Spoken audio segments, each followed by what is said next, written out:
오늘도 하나님을 예배하신 여러분들에게 주님의 은혜 평강이 함께 하시기를 주님의 이름으로 축원합니다. 예수님께서 예루살렘으로 가시기 위해 사마리아와 갈릴리 경계를 지나가시는 길이었습니다.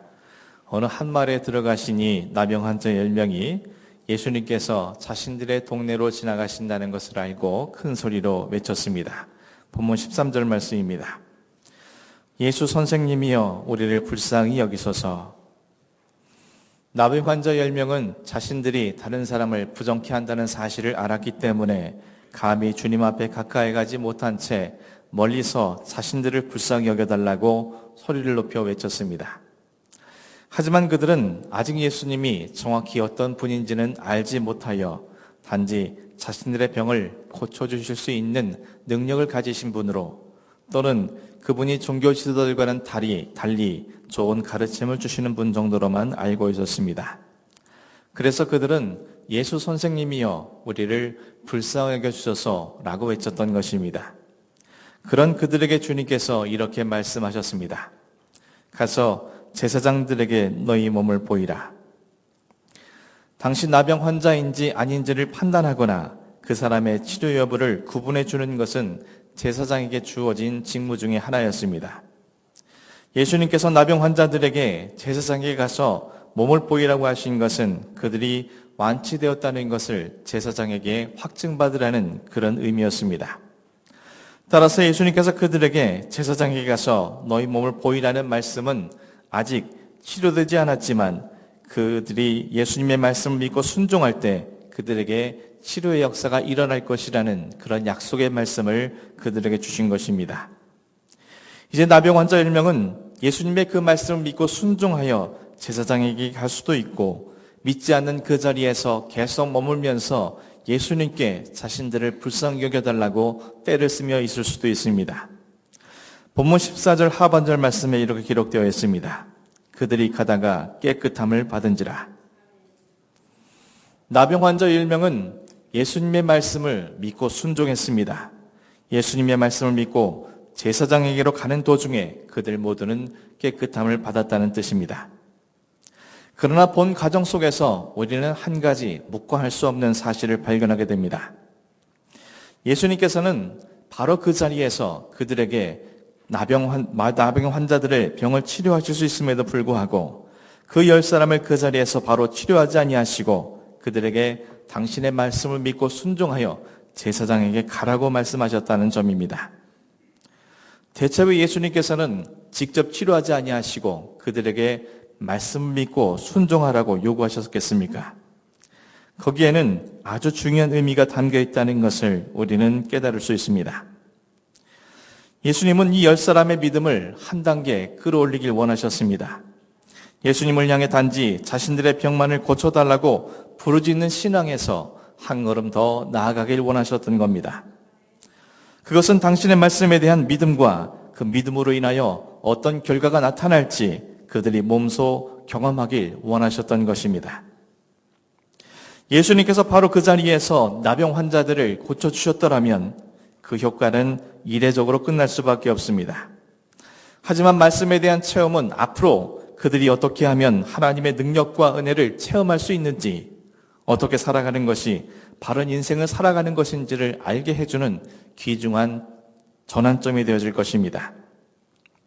당시 나병이란 하나님 앞에 중한 죄를 저질렀을 때 하나님의 징계로 받는 것이며 그로 인해 당시 유대인들은 나병 환자들을 중한 죄인으로 취급하였으며 그들은 나병에 걸려있는 한 유대인 사회와 가족으로부터 철저히 격리되어 살아야만 했습니다.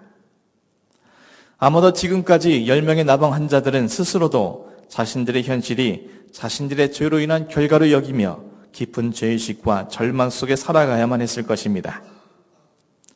그러나 이제 그들이 주님의 말씀에 대한 믿음과 순종으로 나병이 치유되는 경험을 하게 된다면, 그들이 앞으로도 주님의 말씀에 대한 믿음과 이에 따른 순종의 삶을 살아간다면 지금 그들이 죄의 결과물이라 여겨지던 나병에 치료된 것처럼 일평생 죄와 고통에서 자유한 능력의 삶을 살아갈 수 있게 되는 것임을 주님께서는 그들이 알기를 원하셨던 겁니다.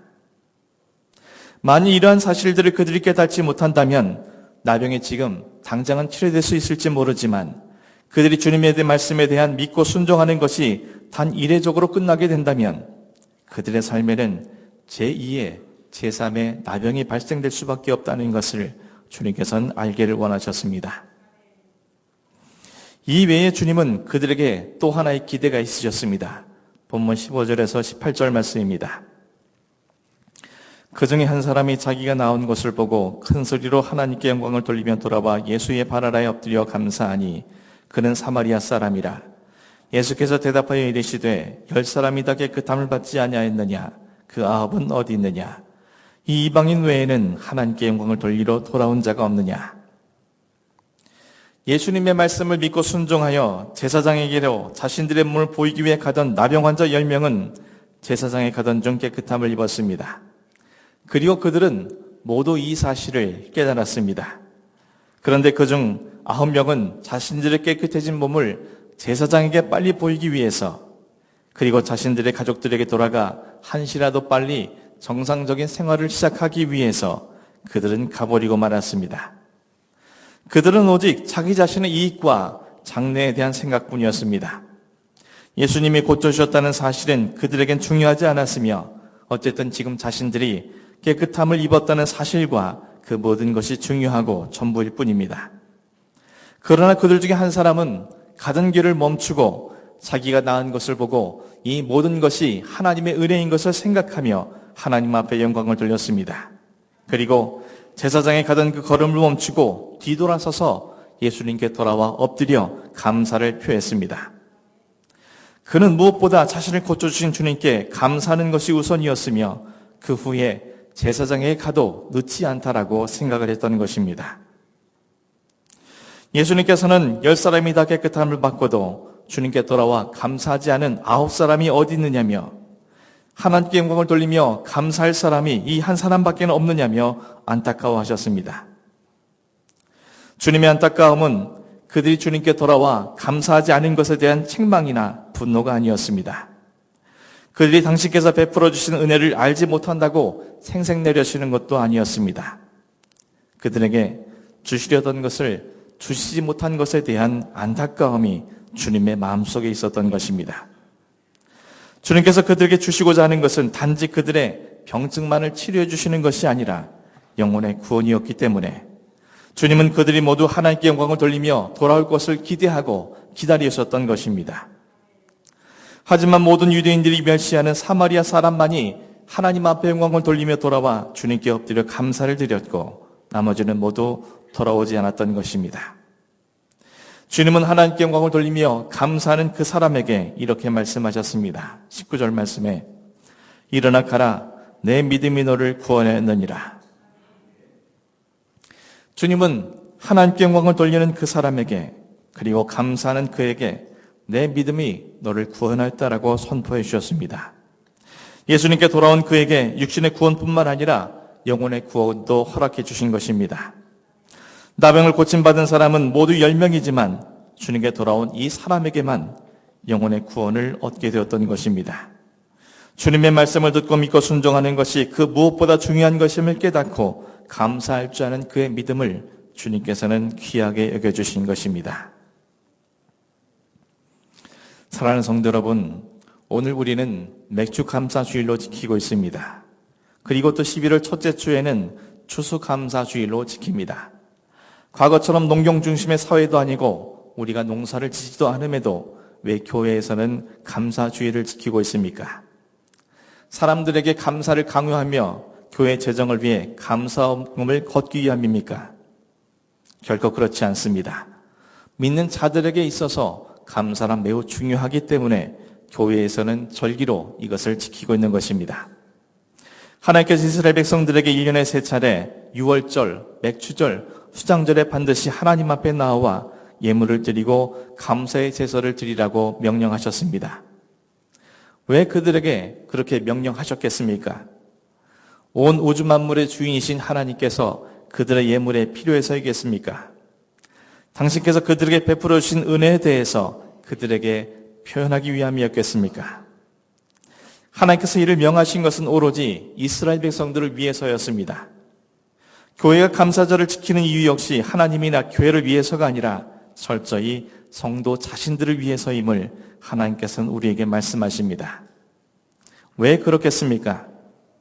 감사를 통해서만 내 자신이 누구이며 내 신앙이 어떠한지 바르게 깨달을 수 있기 때문입니다. 내 자신이 누구이며 내 신앙이 어떠한지 바르게 깨닫는 자만 진정한 신앙인으로 살아갈 수 있기 때문입니다. 사마리아의 나병 환자는 주님께 자신을 불쌍히 여겨달라는 간구 속에 자신은 불쌍히 여김을 받아야만 하는 존재이며 주님께서는 자신에게 유일하게 은혜를 베풀어 주실 뿐이라는 것을 고백하였습니다. 자신에게 일어난 모든 일들, 내게 주어진 모든 감사의 제목들이 하나님으로부터 온 것임을 인정함으로 그는 하나님께 영광을 돌리고 주님께 감사를 한 것입니다. 하나님께 영광을 돌리고 주님께 감사했을 때 그는 하나님이 기뻐하시는 자녀로서의 신분을 회복했을 뿐만 아니라 피조물로서의 올바른 지위와 자리를 되찾게 되었습니다. 그리어 그는 이 모든 것이 하나님의 은혜인 것을 생각하며 영광을 돌렸고 순전하고 겸손한 신앙을 갖게 되었으며 이와 같은 경험은 앞으로도 하나님의 중심의 삶을 살아갈 수 있는 귀한 계기가 되었음을 말씀을 통해서 우리는 생각할 수 있습니다. 사랑하는 성도 여러분, 감사할 때 우리는 제 자리를 찾을 수 있습니다. 우리의 자리가 어디입니까? 우리는 오직 하나님의 은혜와 긍휼로만 살아갈 수 있는 자라는 사실을 깨닫는 겸손의 자리, 하나님으로부터 모든 것을 위탁하고 책임짐을 보장받는 하나님의 자녀로서의 자리, 창조주 하나님의 능력 속에서 하나님의 영광을 위해 살아가야만 하는 피조물로서의 자리, 그리고 우리가 반드시 지켜야 할 믿음의 자리, 이 자리는 오직 감사하는 자에게만 주어지는 은혜의 자리인 것입니다. 반면 감사하지 않을 때 우리는 우리의 자리를 벗어나 교만해지게 됩니다. 모든 것이 자기의 공로인 양, 모든 것이 자기의 능력으로 되어진 양, 자신이 이렇게 놓은 것을 도취되어 밥에 답을 쌓았던 태고의 사람들처럼, 하나님께 불순종한 사울왕처럼, 많은 것을 쌓아두고도 그 영혼을 불림받은 비유 속의 부자처럼 비참한 결과를 맞이하게 될 것입니다. 저 여러분 모두 하나님의 은혜와 긍휼로 살아가야 하는 존재인 것을 깨달으시며 오늘 주님 앞에 서서 이처럼 예배할 수 있는 것이 하나님의 크신 은혜와 사랑의 결과인 것을 기억하면서 우리 모두가 다시금 우리의 자리를 찾아나갈 수 있는 귀하고 복된 자가 될 수 있기를 주님의 이름으로 간절히 축원합니다. 또한 감사하는 사람만 진리 가운데에서 살아갈 수 있기 때문입니다. 사마리아 나병 환자는 가던 길을 멈추고 자신을 살펴보았습니다. 그리고 자신에게 일어난 것이 주님의 말씀을 순종했기 때문이라는 것을 깨달았습니다. 그는 자신에게 일어난 일을 신앙의 눈으로 살펴보았고 이로 인해서 하나님 앞에 영광 돌리며 주님께 돌아올 수 있었던 것입니다. 그가 만일 가던 길을 멈추지 않았더라면, 그가 만일 신앙의 눈으로 자신에게 일어난 일들을 돌아보지 않았더라면 아마 그 사람은 다른 9명의 나병 환자처럼 자신의 유익과 장래만을 생각하며 제사장에게로, 가족들에게로, 세상에게로 돌아갔을 것입니다. 하지만 그는 가던 길을 멈추고 주님께 돌아왔습니다. 앞으로 자신의 인생은 오직 주님의 말씀을 믿고 순종하는 것에 의해 결정된다는 것을 믿었기 때문입니다. 진리의 말씀이신 주님의 말씀을 믿고 순종하는 삶을 살아가는 한 그는 오직 진리 가운데 살아갈 수 있게 된다는 것을 가슴 깊이 깨달았기 때문에 그는 돌아올 수 있었던 것입니다. 사랑하는 성도 여러분, 지난 6개월간 우리는 앞만 보고 달려가던 우리의 분주하고 치열한 삶을 살아왔습니다. 감사절을 지키는 것은 앞만 보고 달려가던 우리의 걸음을 멈추고 우리에게 일어난 놀라운 일들, 하나님의 베푸신 은혜, 그럼에도 불구하고 연약했던 우리를 돌아보는 시간인 것입니다. 숨가쁘고 치열하게 살아가느라 생각하지 못했던 우리 자신과 우리의 삶에 대해서 한번 돌아볼 수 있도록 하나님께서 명하신 것입니다. 그래야만 우리는 과거의 우리의 삶 속에 역사해 주신 하나님의 은혜에 감사할 수 있으며 그리고 앞으로 우리에게 주어질 삶 또한 주님께 의탁드릴 수 있는, 그리고 그 길은 오직 진리의 말씀이신 하나님의 말씀에 순종할 때에만 가능해진다는 것을 깨닫도록 하시기 위한 하나님의 섭리인 것을 우리는 말씀을 통해서 생각하게 됩니다. 진정한 감사는 멈춤에서 시작되어지며 자기 통찰의 과정을 통해 다시금 주님의 진리의 말씀대로 살아가고자 하는 결단으로 귀결되는 것입니다.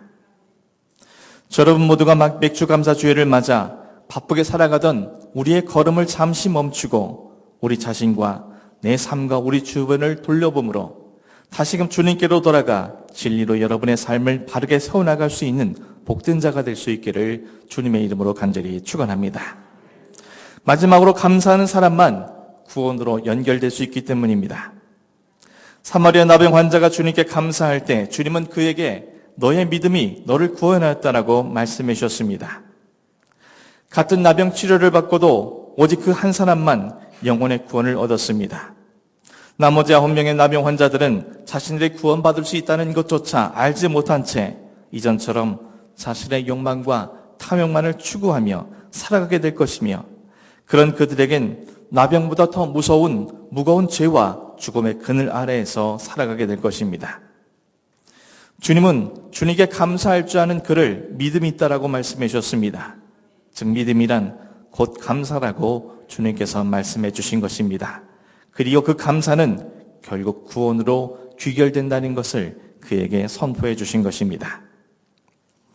사랑하는 성도 여러분, 진정한 감사란 주어진 결과에 따라 판단에 따라서 행해지는 행동이 아닙니다.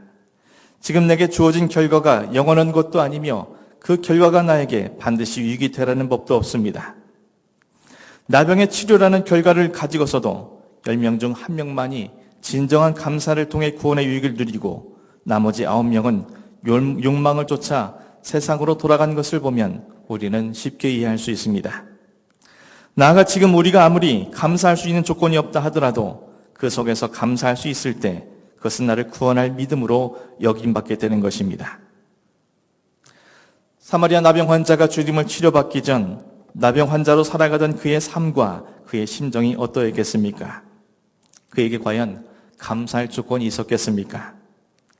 그런데 그는 감사의 사람이었습니다. 어떻게 할 수 있습니까? 그가 치료되자마자 가장 먼저 떠올린 것은 감사를 드리는 것이었습니다. 다른 9이 감사는 뒷전인 채 세상을 향해 달려간 것과는 달리 그에겐 감사를 드리는 것이 우선순위였던 것입니다. 이는 그가 평소의 삶이 비록 비참한 삶일지언정 감사의 삶을 살고 있었기 때문에 가능한 일이었던 것입니다. 그리고 그의 나병은 그에겐 비록 고통의 순간이었지만 감사했을 때 오히려 주님을 만나고 주님의 말씀을 믿고 순종하여 주님으로부터 치유받고 영혼의 구원을 누리는 매개체가 되었음을 그는 깨달을 수 있었던 것입니다. 사랑하는 성도 여러분, 우리의 삶의 자리에 감사의 제목이 있는 자도 있고 없는 자도 있습니다. 어떤 사람들은 아주 작은 일에 감사하며 기뻐하는 자들도 있지만 어떠한 자들은 큰 은혜를 누리고도 감사하지 못한 채 불평과 원망을 쏟아놓는 자들이 있습니다. 여러분 모두가 주님께서 베푸신 것이 어떠한 모양으로 우리에게 찾아왔다 할지라도 우리를 구원하시기 위한 주님의 놀라운 섭리와 계획이라는 사실을 인정하면서 주님 앞에 오히려 감사하며 그러한 감사가 우리의 삶의 습관이 되어지며 그러한 습관들이 결국 구원을 완성시키는 귀한 은혜의 삶을 누릴 수 있는 그런 여러분이 되기를 간절히 소망합니다. 맥주 감사 주일을 맞은 오늘 저 여러분께서 오늘 나병 환자의 모습을 통해서 우리의 삶과 신앙을 돌아보면서 회복의 은혜를 누리고 또한 진리 가운데 우리를 세워나가고 다시금 늘 감사로 우리의 모든 삶에 하나님의 은혜를 경험하기를 소망하는 그런 여러분의 심령과 삶이 될 수 있기를 주님의 이름으로 간절히 축원합니다. 기도하겠습니다. 오늘